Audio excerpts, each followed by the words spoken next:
You just gotta love dinosaurs, you can roll like dice.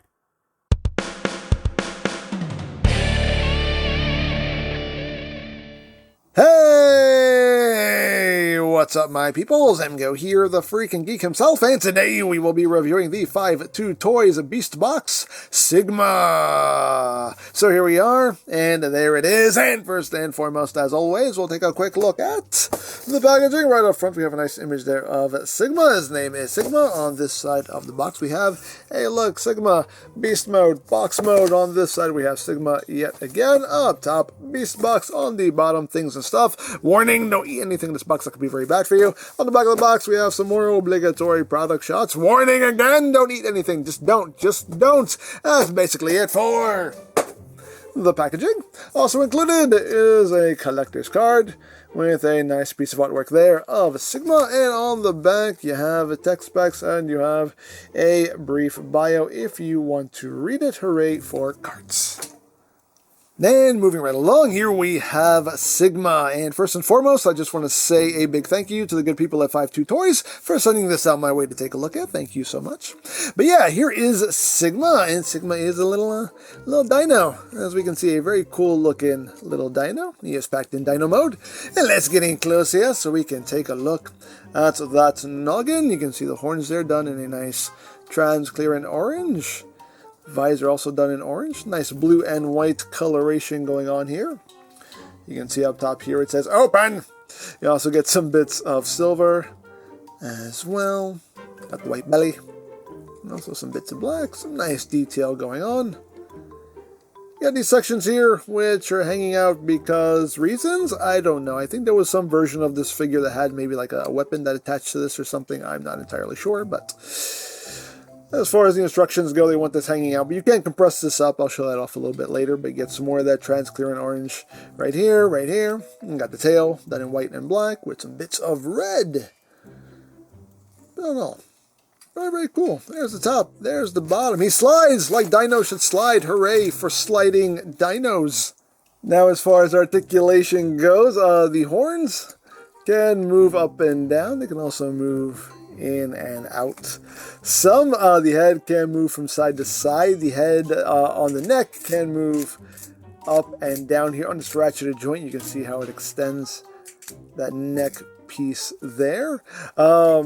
These sections here, you can kind of fan these out. These are on a hinge as well. It's more for transformation, but hey, things that move, if you want them to move, you can kind of bring them out a little bit also. Again, you can do what you want there. As far as the front legs go, they can rotate. They can move outward a little bit. You got some forward and back rotation, all that good stuff.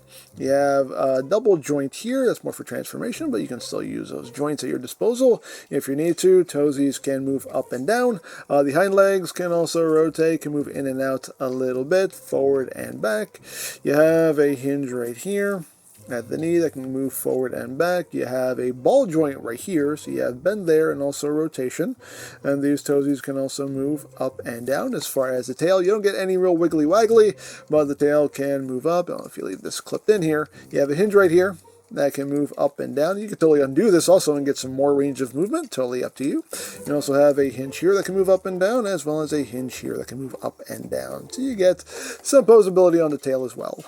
So that is basically it for the dino mode, and I think it looks pretty cool personally. But let's get down to transformation, shall we? Let's.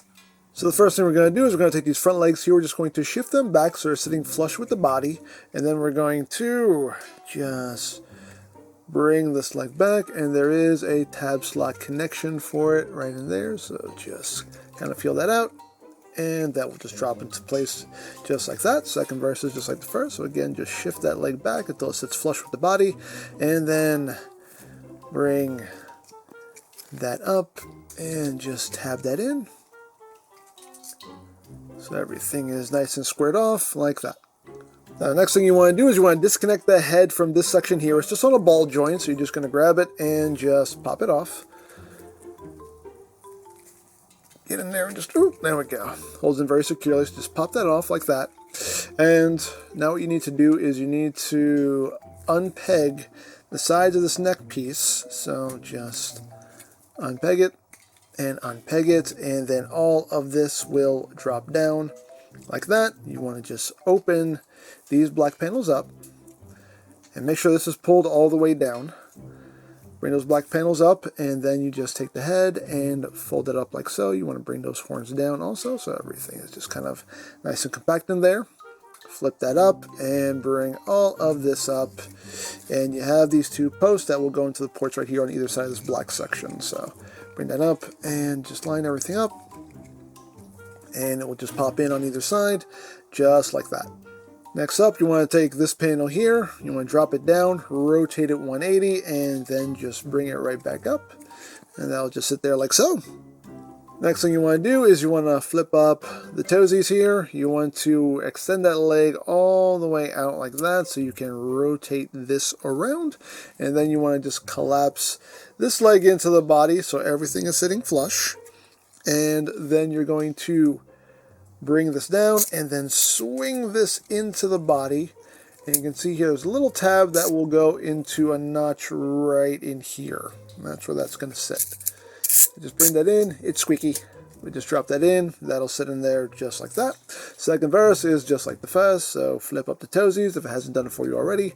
Just extend that all the way out so you can rotate that around, collapse that in, collapse the entire leg in to the body like that, and then just flip this in, line that up, and that will just drop in like that.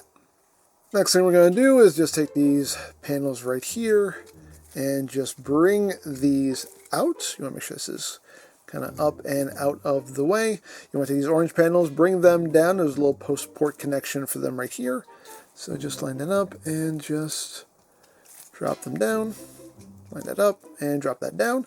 This section here, you're just going to fold in, fold down, fold in, and fold down. And you just collapse that down. You can totally leave it like that in Dyno mode if you want to. If you don't like those things hanging out, you can totally do so. But you want to leave this up so you can bring this down first, and then this will sit over top of it like that. And the next thing you're going to do is split the tail down the middle. This is on a double hinge, so you want to bring that hinge all the way out like that on either side. Then you're going to take the tip of the tail and flip that in on either side like so. And you're just going to untab this entire assembly, and this is all going to rotate up and into the body. And on this side there is a tab right here, and there are some notches. So get everything lined up, and everything's sitting just right. Should just drop into place so it looks like that. And another thing to note, there are also some posts here and some ports on the panels themselves, so make sure you have that lined up and push that in on either side. And that should all just pop in like that. Keep all that nice and secure. Now as far as this section goes, you're just going to bring this up. There's little tabs and notches here for either side. You can see them right here, so these are just going to pop in like that. And then you can bring these white panels forward, and these panels here will just flip in. Helps if you rotate it, it'll give you the clearance you need. Kind of rotate that around, flip that in like so. So it's all just sitting in there like that. Then you're just going to rotate this entire assembly around, bring all this up, bring all this down, and that will just drop in just like that. This little ball joint here, you can just tuck that in. Get it all nice and squozen. And there you go. There you have Sigma in his box mode. Get a good spin out of it. Get a good spin out of it. But there it is. And it turns into a box because that's what Beast Box does. That's the whole gimmick. They turn into boxes. Otherwise, it wouldn't be called Beast Box. It would just make no sense. But yes, there's the box mode. Hooray! Hooray for dinosaurs that turn into boxes. There you go. Yeah, nice compact box mode. Nice and solid. Quite cool. And of course you get the box charger. They're the transparent plastic, and as always these can connect side to side. You can stack them and connect them that way and just make a big wall of boxes. And I have seen a lot of displays which is literally just a wall of these boxes, and it looks pretty cool. So you can open this up. Now one thing I have noticed is that usually they're really good with their tolerances, but if you can see right here on these orange parts, you can see there's a little bit of paint that is scraped off. You can kind of see it in here. You can see it Yep, on either side. So a little bit of paint scrapage going on there. You can maybe tuck them in a different way so there's not happening. See, I made the mistake of tucking it in that way, and yeah, you can definitely feel that extra friction. So maybe this way. Yeah, seems like that's the better way to do it, so you don't get that paint scrapage. So yeah, definitely be mindful of how you're putting the box into the box charger. If you feel some kind of extra friction there, try it a different way, and it might fit a bit smoother. So totally up to you how you do that, and totally up to you how you interpret what I just said, because I know you'll interpret that in different ways. But as always, to each their own. But yeah, there you go. So there you have Sigma, and you know, again, the engineers for 5.2 Toys are just geniuses, because I'm always genuinely impressed by how they can get so many different animals and whatever out of the same basic shape. I say this every time I review a 5.2 Toys figures, and that's just because it doesn't stop being true. It's just genuinely impressive. But yeah, cool little dino here. Dig the design. Again, the engineering is just spectacular. It just looks real cool. Again, these are just fun figures, really fun figures, and just a really cool, unique play pattern going on here. So there you go. Now, if you would like these or any of 5.2 Toys' other offerings, you can go directly to their Amazon store. I'll put a link to that in the description down below, so you can check that out. You can also get 5.2 Toys from BigBadToyStore.com, as always, linked in the description down below, so you can check that out as well. You can also check out the Beast Box playlist for any reviews you may have missed, also linked in the description down below, so you can check that out as well. And I think that's it, so don't forget to check out EmGo's, check out Love, Peace, Paranormal, follow me on Twitter, all of that good stuff down in the description below, and I think that's pretty much all there is to say. So, there is the 5.2 Toys Beast Box Sigma, and this is EmGo saying, remember, you don't stop playing because you grow old old because you stop playing. Big geek, be proud, palm in your face.